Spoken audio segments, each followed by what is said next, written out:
Bonjour à tous et bienvenue sur ma chaîne YouTube. Pour cette première vidéo, je vais vous présenter mon PEA.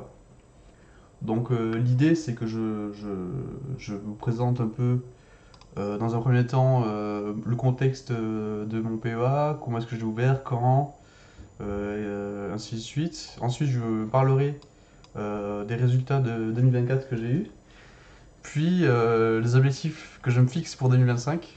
Et enfin, je ferai une petite conclusion au regard des précédents éléments.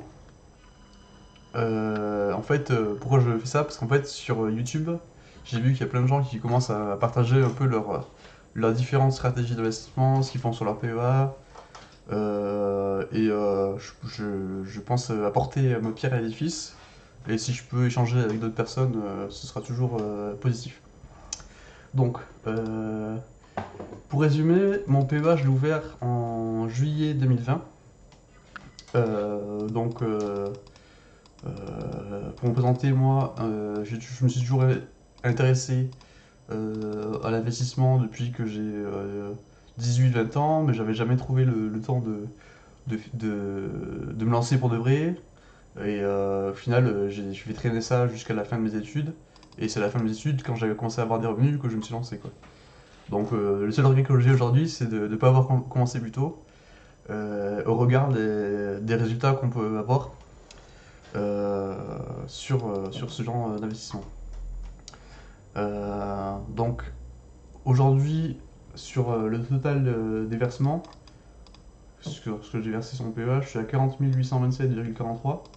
Donc ça, c'est le total des versements que j'ai effectués sur mon PEA. Et aujourd'hui, il est valorisé à 63 880 euros.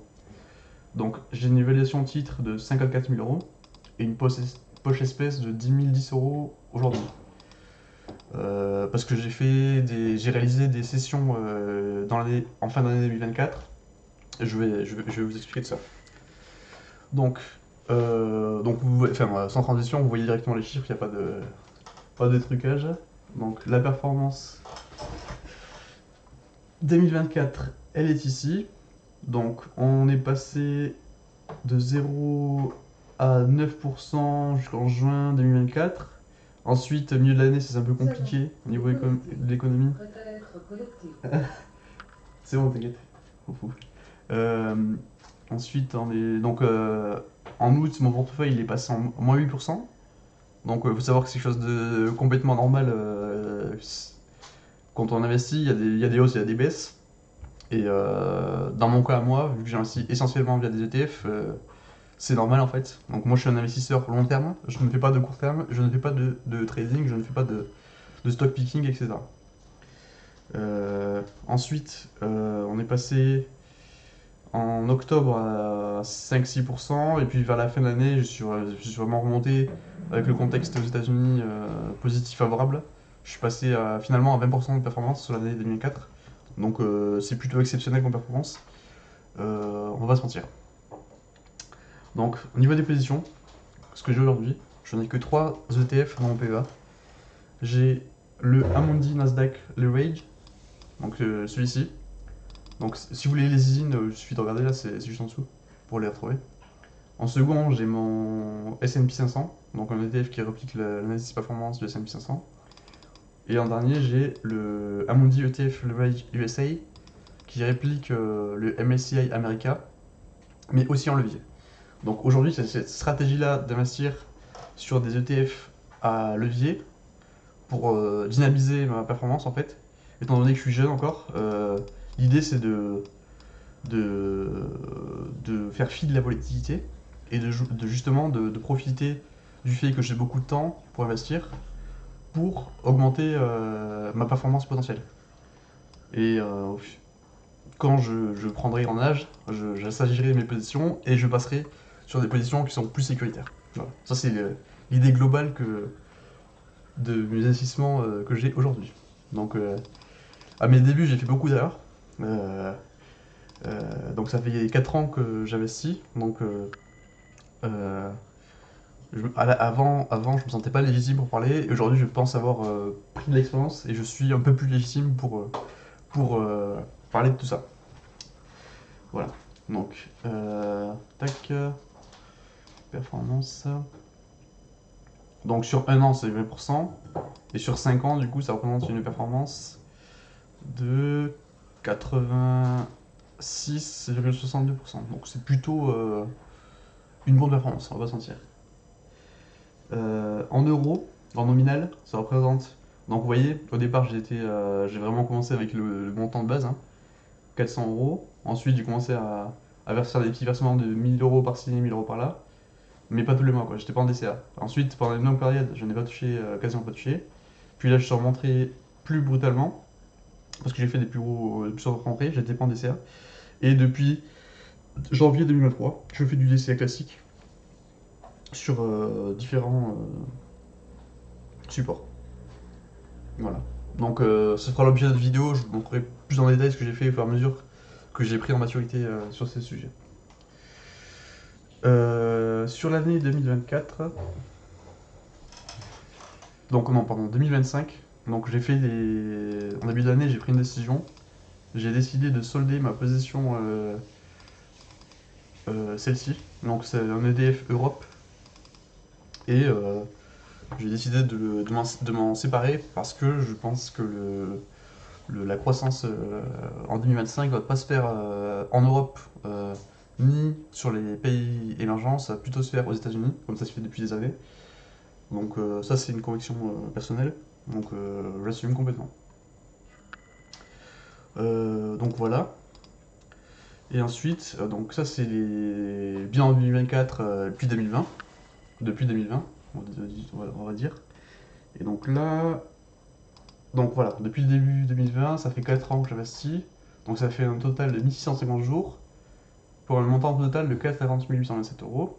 Donc un DCA mensuel, en moyen, si on étale sur la durée, ça ferait 742 euros par mois. Donc je suis conscient que c'est assez conséquent comme DCA, tout le monde ne peut pas le faire, donc c'est à prendre avec des pincettes. Mais c'est assez représentatif de ce qui serait passé si j'avais fait du DCA. Donc valeur actuelle 63 880, donc un rendement annualisé de 10,39%.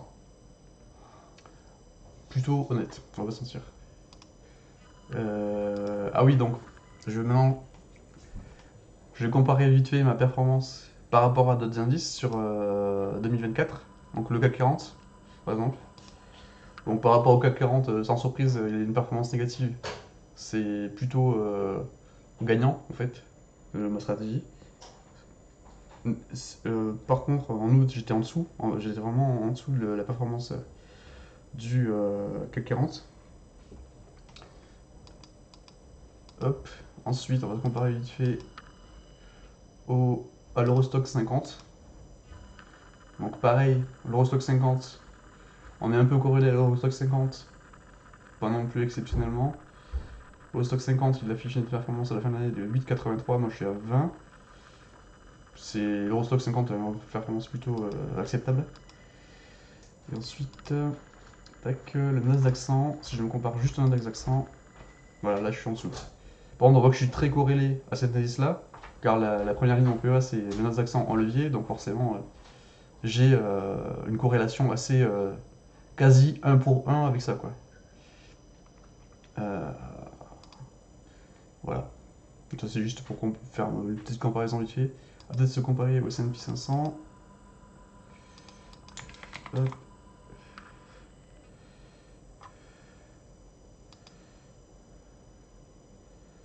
Hop, celui-ci sûrement, je pense que c'est celui-là. Et je suis aussi en dessous du S&P 500. Voilà. Donc c'est pas ma performance, elle est plutôt acceptable, mais vu que j'ai fait des choix stratégiques dans l'année, de me concentrer uniquement sur 3 ETF et que j'ai fait des gros déplacements cette année, ça a une incidence sur la performance. Voilà. Voilà. Donc, dans l'ensemble, sur le bilan, on est plutôt positif. J'ai affiné ma stratégie.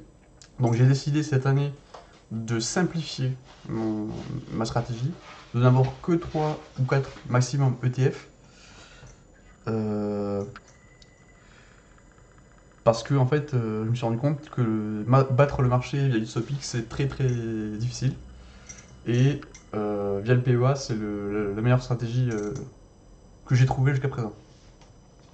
J'ai fait beaucoup de backtests, j'ai lu quelques livres, j'ai appris beaucoup de concepts ces 2 ou 3 dernières années, donc ça c'est positif. Donc les sessions, j'en ai déjà parlé, donc j'ai accès à certaines plus-values, et j'ai une poche de cash que je peux réinvestir en 2025. Et la performance, 20%, mais pas terrible au regard de la S&P 500. Un autre point positif, c'est que j'ai réussi à convaincre ma compagne d'investir en début d'année 2024, et elle affiche une performance plutôt acceptable par rapport à moi, à mes premières années que j'avais fait, parce que j'ai pu l'aider dans cette démarche. Bon, donc en 2025, mon objectif c'est d'avoir un PEA valorisé à plus de 85 000 euros, donc supérieur à ma masse corporelle, donc ça, c'est un petit objectif rigolo que je me suis mis. Je pèse 85 kg aujourd'hui. Et du coup, l'idée, c'est soit de baisser mon poids en faisant plus de sport, soit d'augmenter significativement mes DCA pour que mon portefeuille, la valeur en milliers d'euros dépasse mon poids corporel en kilos. Ensuite, sur le plan financier, hors PEA, il faudrait que j'ouvre un CTO chez un courtier pour diversifier mes actifs. Ouvrir une assurance vie pour prendre date, donc ça c'est un autre sujet. Et ensuite augmenter mes revenus, soit l'air, side business, le coup, ou autre. Bon bref, voilà. Je crois que j'ai tout dit. Donc si cette vidéo vous a plu, n'hésitez pas à me le dire dans les commentaires. Si vous avez des avis différents de moi, des remarques à me faire, euh, je suis ouvert à tout. Allez-y, n'hésitez pas. Donc pour la suite, ce que je vais faire, c'est que je pense que je vais sûrement faire peut-être des petites analyses des erreurs que j'ai faites par le passé pour vous éviter de peut-être les reproduire. Euh, et ensuite échanger avec des gens sur ces sujets, tout simplement. Donc n'hésitez pas à commenter, vous abonner si vous voulez voir la suite, et je vous remercie pour votre attention et à bientôt.